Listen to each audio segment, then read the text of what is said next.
Hello and welcome. Today, we're exploring the fascinating mind of the INFJ, often called the rarest of the 16 personality types.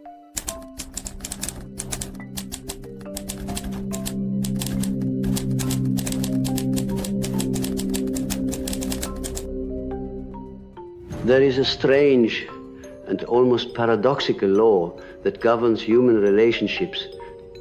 INFJs make up only around 1 to 2% of the population, giving them an almost otherworldly mystique. They're known for being deep, insightful, and compassionate, sometimes even called old souls or compared to seers and visionaries. But what really makes an INFJ tick? In this video, we'll dive into the psychology and even a bit of neuroscience behind the INFJ's unique blend of traits, combining research findings with a conversational explanation. By the end, you'll understand why INFJs think and feel the way they do.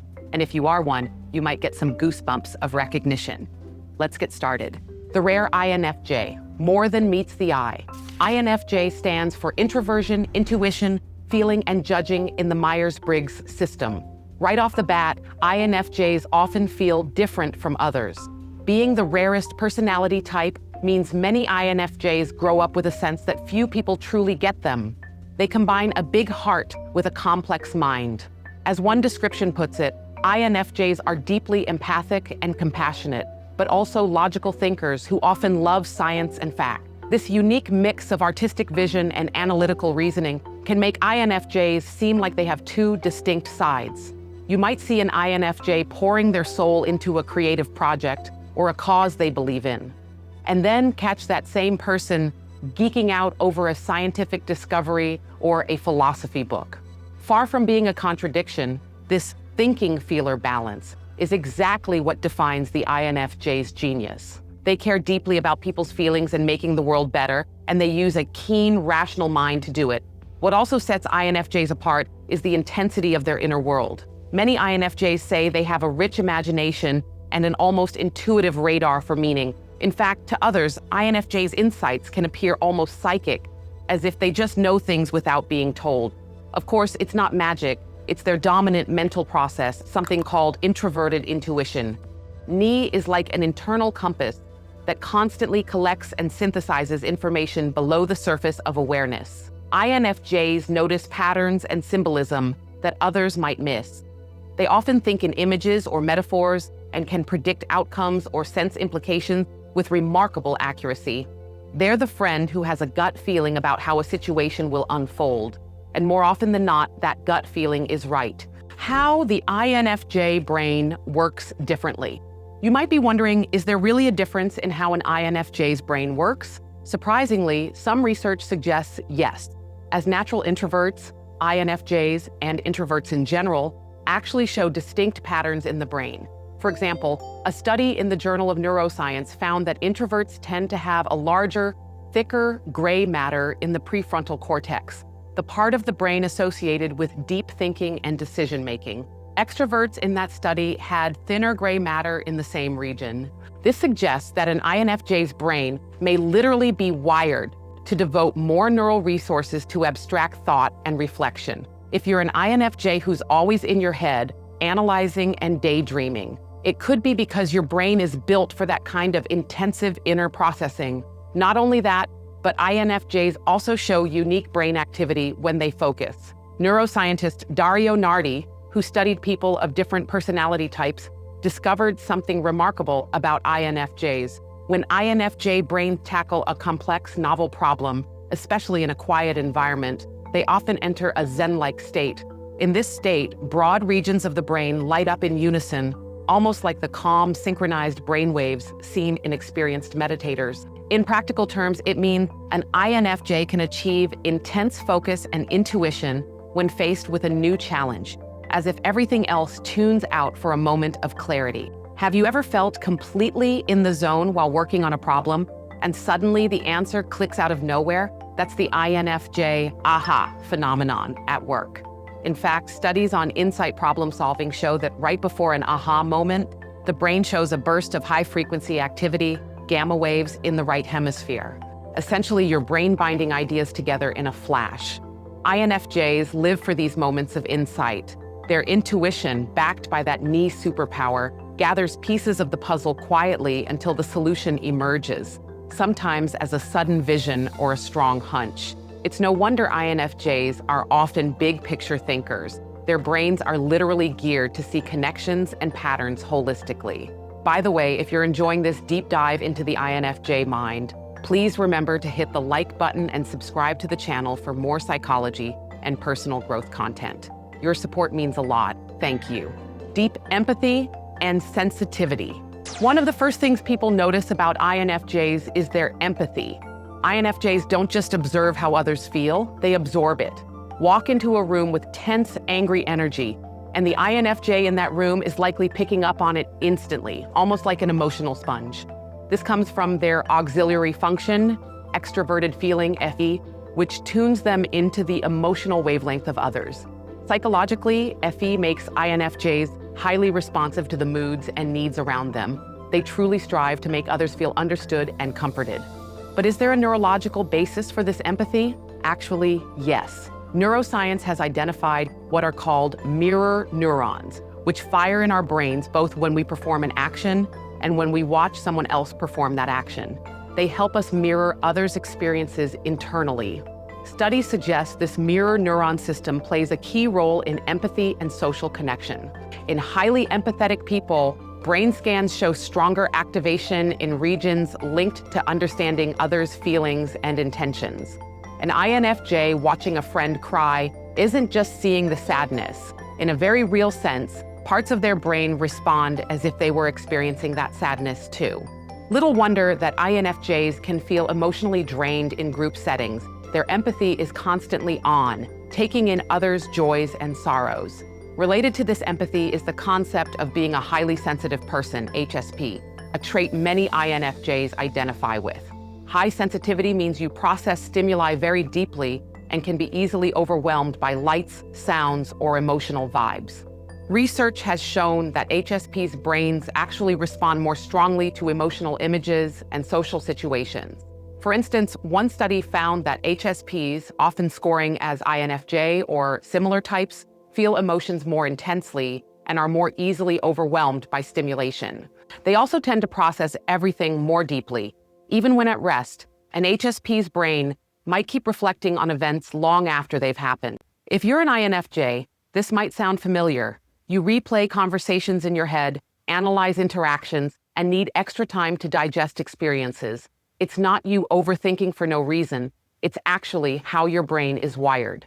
In the study, after participants went through an empathy test of looking at emotional photos, highly sensitive individuals showed enhanced activity in brain networks related to memory and meaning even during rest. It's as if the INFJ HSP brain doesn't switch off easily. It keeps processing subtle details and emotions to squeeze out every ounce of understanding. The upside, INFJs can have profound empathy, creativity, and insight as a result of this deep processing. The downside is, of course, the risk of emotional overload or burnout. Introversion and energy management. Being an INFJ also means being an introvert. But introversion is not about disliking people, it's about how you gain and drain energy. INFJs typically love meaningful connections, yet socializing, especially in big or superficial groups, can zap their energy fast. There's some fascinating biology behind this. Psychologists have noted that introverts and extroverts have different sensitivities to brain chemicals. One theory, by Dr. Marty Olson-Laney, suggests that extroverts are less sensitive to dopamine, the brain's reward chemical, so they crave more stimulation and excitement to feel satisfied. Introverts, on the other hand, are more sensitive to dopamine, meaning too much stimulation, loud environments, busy social scene, can make them feel overstimulated or anxious. Instead, introverts like INFJs rely more on acetylcholine, another neurotransmitter that rewards us for calm, reflective activities like reading, daydreaming, or having a one-on-one chat. Acetylcholine makes us feel pleasantly relaxed, alert, and content. It's the brain's pat on the back for slowing down. So when an INFJ chooses a cozy evening with a journal or a deep conversation with one close friend over a wild party, it's not because they're antisocial. Their brain is literally telling them this feels good in the quieter setting. whereas a loud gathering might flood them with too much dopamine and adrenaline. Interestingly, brain blood flow studies have shown that introverts have more activity in the frontal lobes, planning, problem-solving areas during stimulation, while extroverts have more in the sensory processing areas, meaning introverts are internally focused even when stuff is happening around them.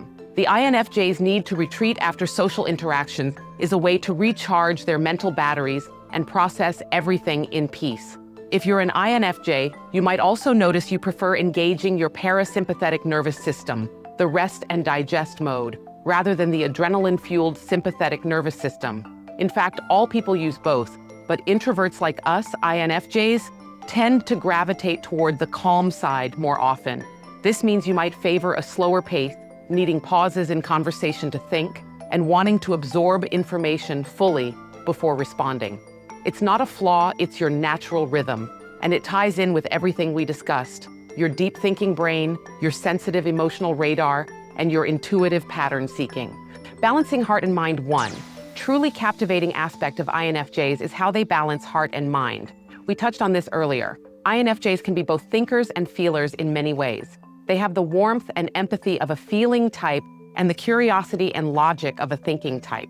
For example, an INFJ might be the friend who gives the most compassionate advice when you're down, yet they could also be the one who methodically researches solutions and lays out a step-by-step plan to help you. This duality sometimes confuses outsiders and INFJs themselves. You might hear people say, "You're so sensitive and so analytical. Which is it?" The answer is both. And that's a strength, not a contradiction. To break it down, the INFJ's feeling side, driven by that extroverted feeling, means they make decisions by considering human values and impact on others. They truly care about people. Their thinking side, a tertiary process of introverted thinking, gives them a love of truth, facts, and understanding how things work. An INFJ often enjoys learning about psychology, philosophy, technology, or any field that feeds their hunger for knowledge, as long as they can ultimately use that knowledge in a meaningful way to help or inspire others. In practice, many INFJs end up in roles like counseling, teaching, writing, or advocacy, where they can put that big picture intuition and empathy to good use. But you'll also find INFJ scientists, engineers, or analysts. They might just be the ones who bridge their technical work with a human touch. In fact, Myers-Briggs, one of the creators of MBTI, noted that while most researchers are thinking types, the minority who were feeling types, like INFJs, were no less capable. They simply brought a different perspective. They could combine rigorous analysis with a strong sense of ethics or social purpose. What does this balance feel like from the inside? INFJs often have a constant dialogue between head and heart. You might catch yourself rationalizing your feelings. Is this logical to feel this way? Or infusing logic with compassion. Even if the data says this is the best plan, is it right for the people involved? The beautiful thing is that when INFJs learn to trust both sides, they can become incredibly well-rounded decision makers, able to see the cold, hard facts and the human side of any issue. It's like having binocular vision, two different perspectives that combine to give depth perception. No wonder INFJs can excel in anything from art to science to leadership, provided the role speaks to their values. As one writer and fellow INFJ put it, INFJs have a unique blend of qualities: empathic, compassionate, curious, creative, and bursting with ideas. Indeed, they absorb so much from the world around them and reflect on it deeply that they often come up with insights that feel profound or ahead of their time. In the end, the INFJ mind is a kaleidoscope of insight, empathy, and imagination. We've seen that it's not just pop psychology. There are real research-backed differences in how an INFJ's brain might process information and experience the world. From a brain that favors depth over breadth, to a nervous system tuned to careful reflection, to a heart that beats strongly for others, the INFJ truly lives at the intersection of intellect and intuition, reason and compassion. If you are an INFJ, I hope this journey into your mind helps you appreciate how special your cognitive makeup is. You're not overthinking or overfeeling. You're processing life at a profound level, and that can be a superpower when channeled well. Remember to take care of your energy, set boundaries when the world gets overwhelming, And also celebrate the fact that you see and feel things many people don't. Your perspective is so valuable. For those watching who aren't INFJs but know one, hopefully you now have a greater understanding of what's beneath that calm exterior. INFJs may be reserved on the outside, but inside there's an entire universe of thoughts and emotions at play. They may need extra time alone or struggle to express everything they perceive, but they genuinely strive to make a positive impact. With a little patience and empathy in return, an INFJ can be one of the most insightful friends or partners you'll ever have, someone who truly gets you, perhaps even better than you get yourself at times. Thank you for joining this deep dive into the INFJ personality. It's amazing to think about how our minds work and how we're all wired a bit differently. If you enjoyed this video and learned something new, please give it a thumbs up and consider subscribing for more content on psychology, personalities, and personal growth. And if you're an INFJ, let me know in the comments if this resonated with you. I'd love to hear your thoughts. Remember, the world needs all kinds of minds, and the INFJ mind is a truly remarkable one. Until next time, take care and keep embracing your unique self.